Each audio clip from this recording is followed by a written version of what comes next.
Ça veut dire je suis prêt à partir sans protection et je pense que parce que j'ai prié, Dieu a écouté. Attention, Dieu n'est pas en mal de sensation d'entendre des gens prier.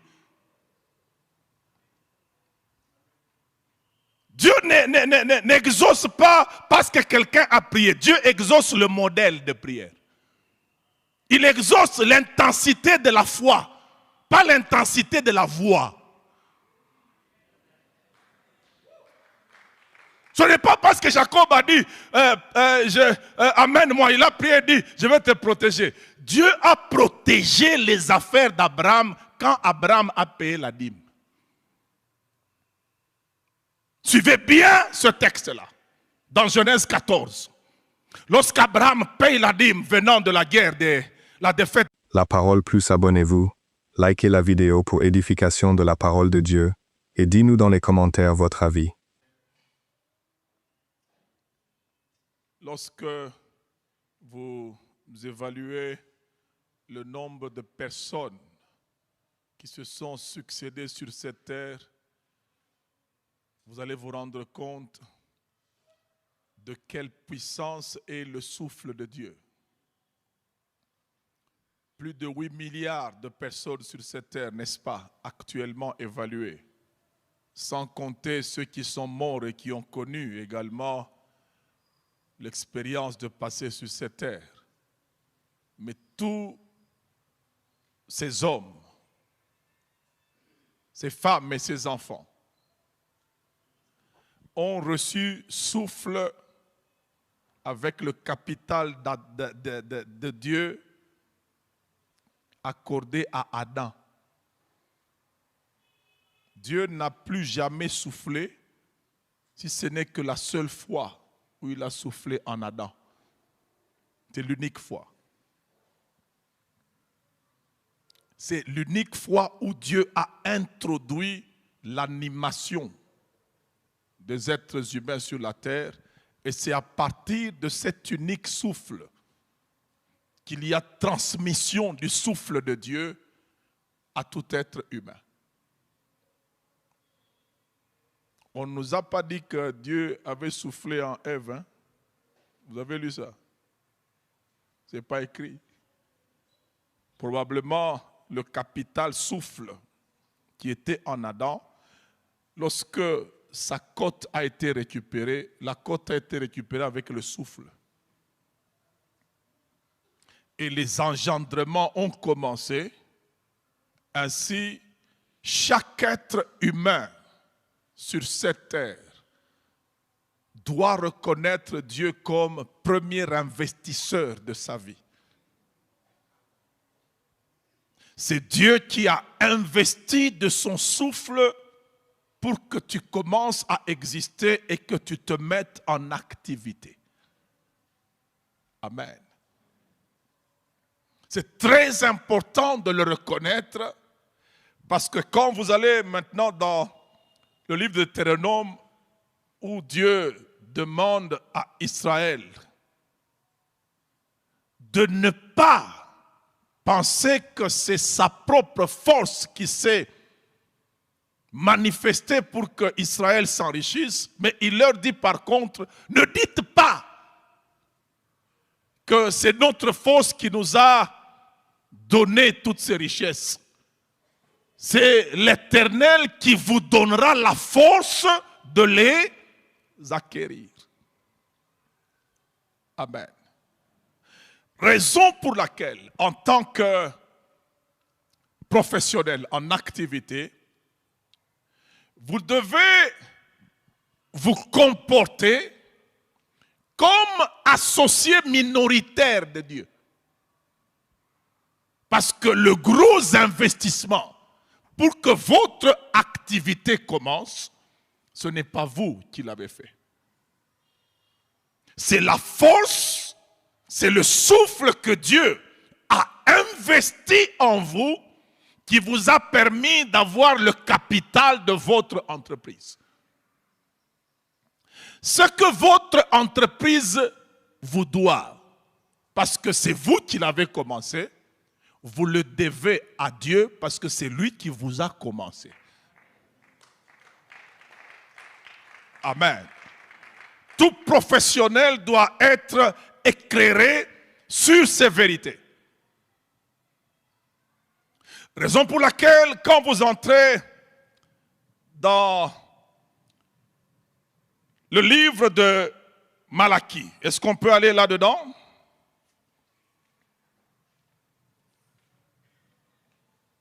Prenons le livre de Malachie et vous allez voir que Dieu se plaint. Il se plaint, et qu'est-ce qu'il dit? Il se plaint de quoi? Du vol, hein? Il dit, vous me volez, hein? N'est-ce pas? Ça veut dire quoi?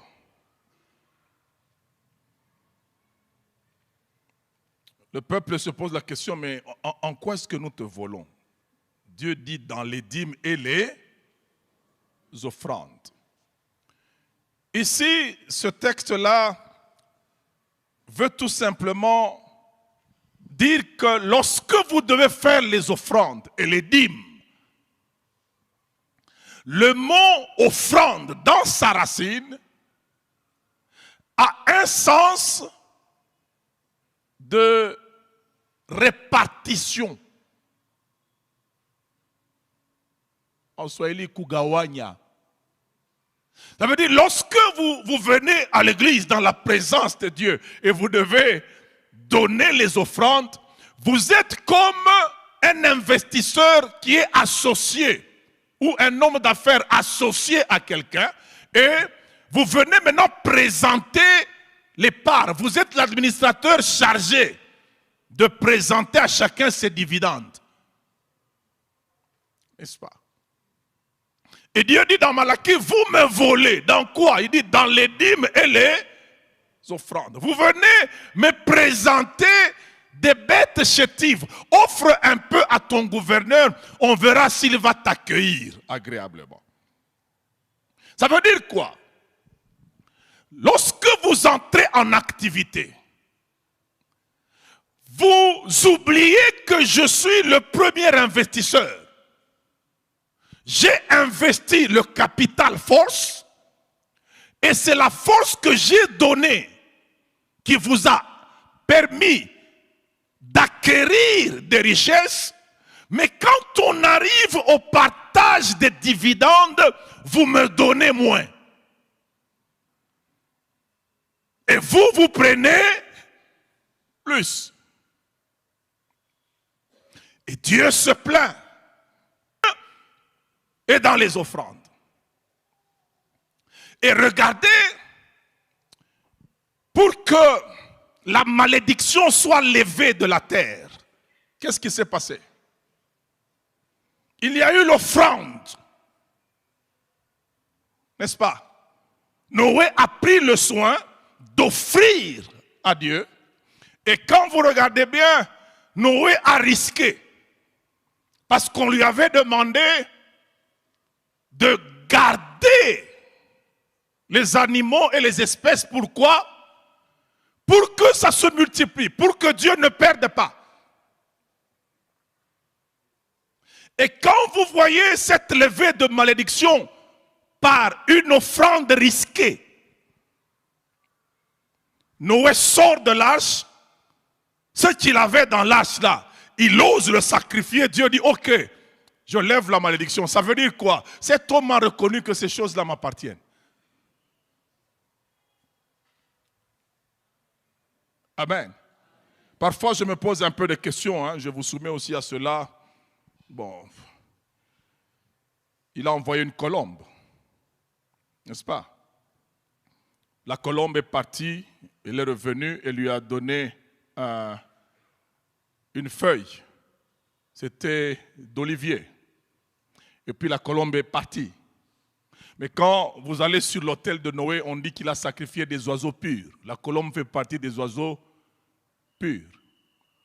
Cette colombe qui est partie était-elle femelle avec des œufs dans son ventre? Parce qu'en principe, nous sommes censés avoir une rupture, puisqu'il y a une colombe qui est morte là-bas, qui a été sacrifiée, et une autre qui est partie. C'est peut-être celle-là qui avait des œufs dans le ventre. Mais Noé avait risqué sans demander à Dieu, il dit, je donne. Et pourquoi Noé a fait ça? Regardez très bien dans ce texte-là, Noé, Dieu lui dit, sors tous les animaux de l'arche et qu'ils aillent multiplier sur la terre. Dieu a parlé sur les animaux. Dieu a béni les animaux pour qu'ils multiplient. Mais celui qui a gardé les animaux, Dieu n'a rien dit.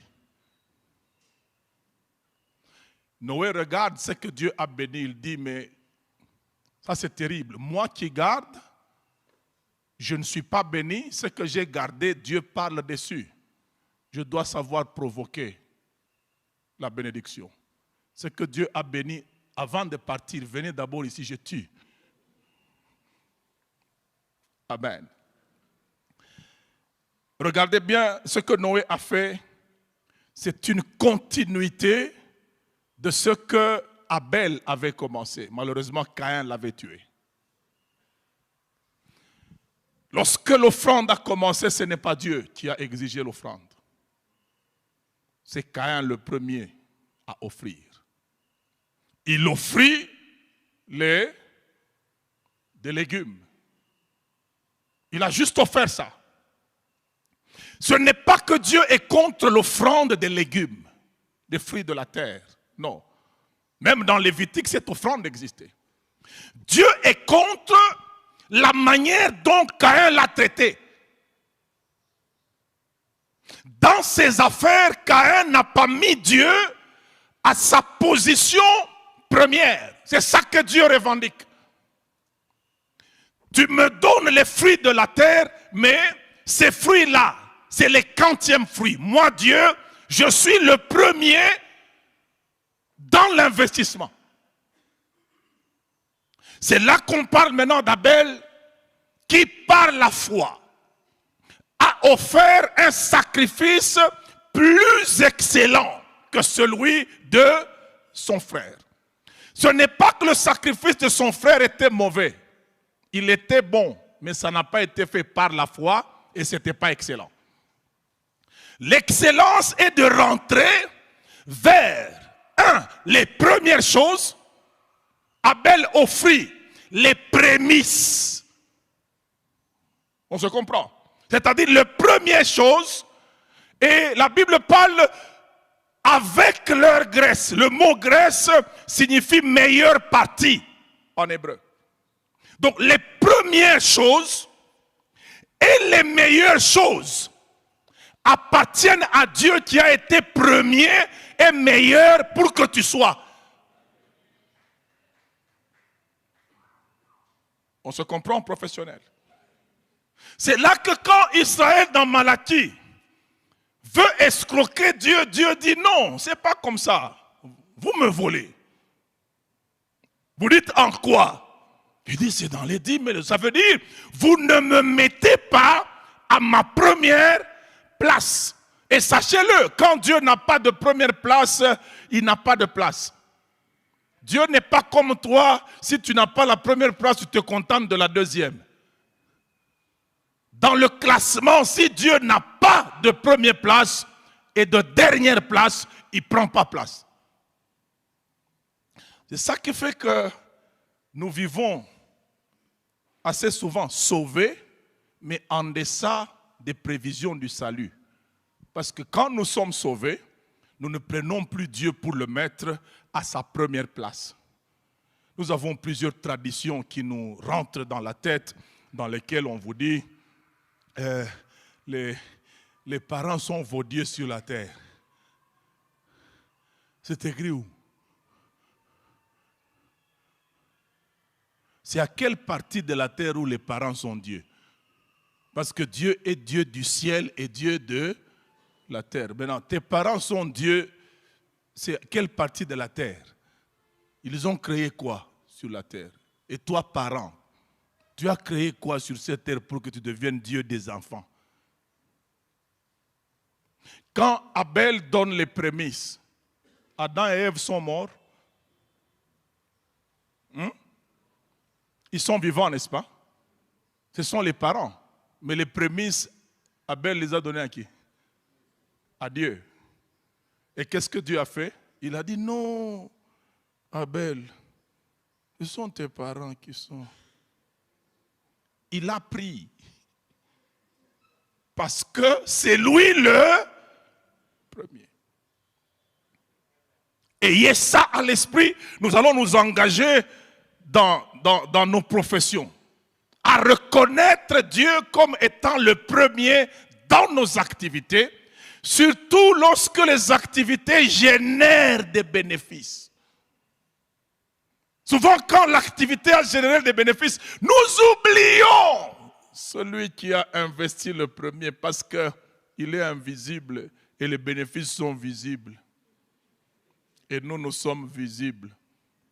Comme il est invisible, nous pensons qu'il n'est pas là. Et lui ne va pas te laisser comme ça. Il va réagir parce qu'il doit entrer dans ses droits.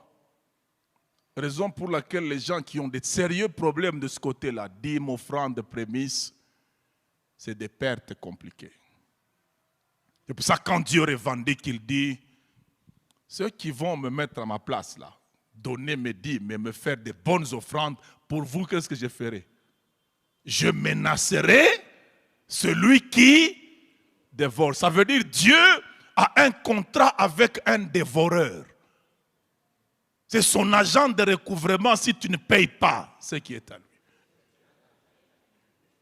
Avant qu'on aille dans la prière et la deuxième étape, là on va faire la prière d'engagement. Mes frères, il faut éviter d'avancer sans mettre Dieu à sa première place et lui reconnaître son dû.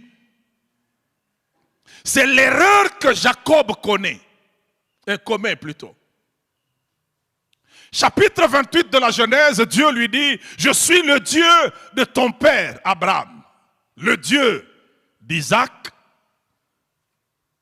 La terre sur laquelle tu es couché, je te la donne à toi et à ta postérité. Tu te répandras au nord, au sud, à l'est, à l'ouest. Je ne te laisserai pas, je ne t'abandonnerai pas jusqu'à ce que j'aie accompli tout ce que je te dis. Jacob se lève. Il dit que ce lieu est redoutable. Jacob ne craint pas la personne, il craint le lieu. Comme plusieurs parmi nous qui craignent l'église. Quand ils entrent dans l'église, ils sont très sérieux. Mais dès qu'ils quittent, ils changent de lieu, le sérieux disparaît.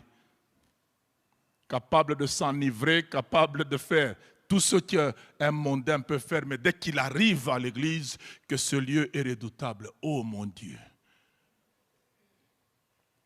Maintenant, Jacob met Dieu dans une veilleuse. Alors que ses pères, lorsque Dieu les rencontrait, ils bâtissaient un autel au Dieu qui les rencontrait. Mais Jacob se réveille, il prend une pierre, il place comme monument et il dit à Dieu, d'abord amène-moi là où je vais. Ça veut dire commence par moi. Amène-moi là où je vais et ramène-moi à la maison. Donne-moi les habits, donne-moi à manger et protège-moi. C'est alors que tu deviendras mon Dieu et je te donnerai la dîme de tout. Alors que la dîme, c'est le principe de la protection. Ça veut dire je suis prêt à partir sans protection. Et je pense que parce que j'ai prié, Dieu a écouté. Attention, Dieu n'est pas en mal de sensation d'entendre des gens prier. Dieu n'exauce pas parce que quelqu'un a prié. Dieu exauce le modèle de prière. Il exauce l'intensité de la foi, pas l'intensité de la voix. Ce n'est pas parce que Jacob a dit, amène-moi, il a prié et dit, je vais te protéger. Dieu a protégé les affaires d'Abraham quand Abraham a payé la dîme. Suivez bien ce texte-là, dans Genèse 14. Lorsqu'Abraham paye la dîme venant de la guerre, de la défaite des rois, Melchisédek le bénit. La Bible dit, il a là à la rencontre d'Abraham, il bénit Abraham et lui dit, béni soit Abraham par le Dieu très haut. Il était sacrificateur de Dieu, n'est-ce pas? Genèse 14, béni soit Abraham. Genèse 12, je te bénirai. Je rendrai ton nom grand. Vous voyez que c'est le futur, hein? Genèse 12. Mais Genèse 14, quand Abraham paye la dîme, on lui dit maintenant, béni soit. Ça veut dire, nous entrons dans l'effectivité du futur parce que tu as respecté le modèle. Plusieurs personnes prient comme Jacob, mais ne respectant pas le modèle, Dieu n'entre pas dans l'effectivité. Et voilà, Jacob part. Il avait prié que Dieu le protège, non? N'est-ce pas? Quand on lui a donné la femme qu'il ne fallait pas, Dieu lui a dit que ce n'est pas celle qu'il ne fallait pas. Il l'a laissée, non? À un certain moment, Dieu va regarder. Tu veux que je commence? Pourquoi que toi tu as commencé pour moi? Il a fait toute une nuit sans savoir qu'il est avec la femme qu'il ne faut pas avoir.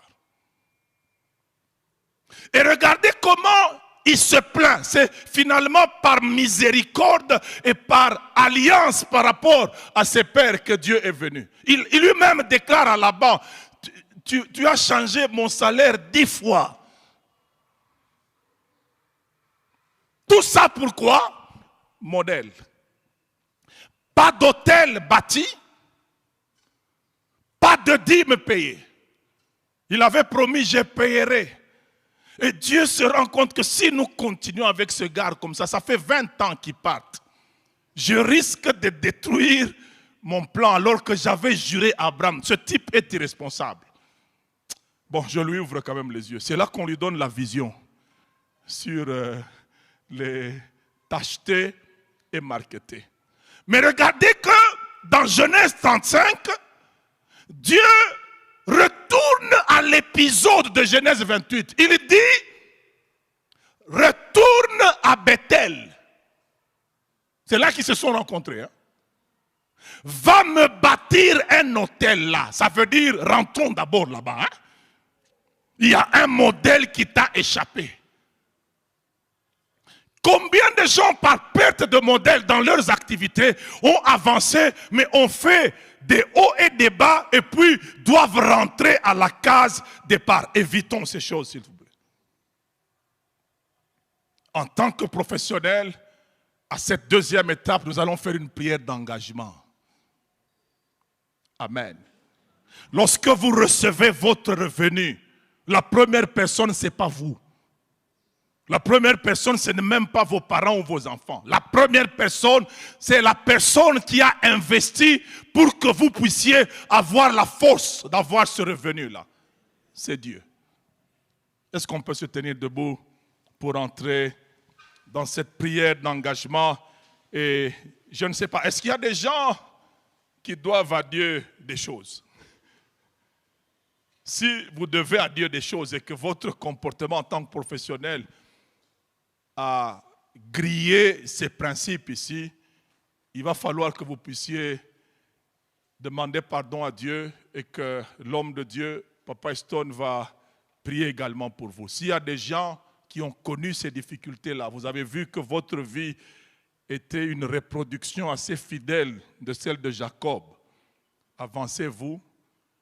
Papa Stone va prier pour vous avant qu'on continue. Parce que c'est un moment de guérison. Nous sommes en train de guérir et nous-mêmes et nos affaires. Merci beaucoup à vous. Merci beaucoup à vous. Le fait de vous avancer, c'est déjà le début de votre repentance. La repentance, ça signifie faire un détour et retourner.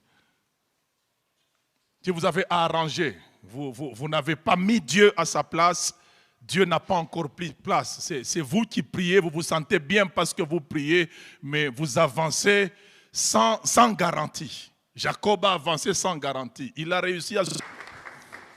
Il nous reste quelques 20 minutes, c'est jusqu'à 8 heures, n'est-ce pas?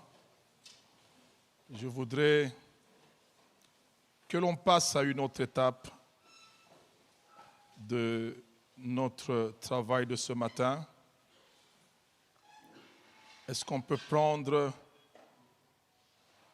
le psaume chapitre 119? Ça, c'est une prière que tout professionnel est censé faire de peur que son cœur... Et nous avons le gain qui nous entraîne vers Mammon, le Dieu des besoins, la personnification des richesses, ce que représentent les richesses et leurs effets sur le cœur de l'homme.